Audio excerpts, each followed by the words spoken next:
હાલો મિત્રો, આ પ્રોગ્રામમાં તમે જોવો અમે આવું કર્યું હતું. આગળ વિડીયો જોઈજો. પેલા ભજીયા ખાધા અને પછી ઘડીક તાપ્યા અને પછી એક ભાઈબંધ હોઈ ગયો ને પછી ને આવું કર્યું. चलो भाई देखो अब मैं क्या करता हूँ।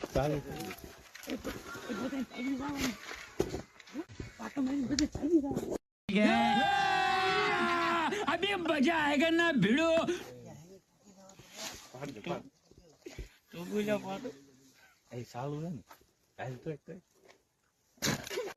अच्छा ठीक है।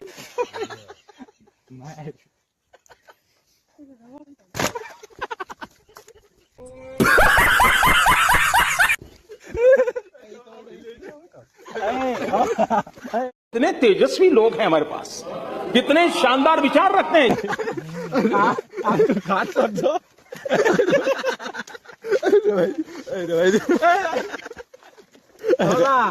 તું ખાટલો જ જો પણ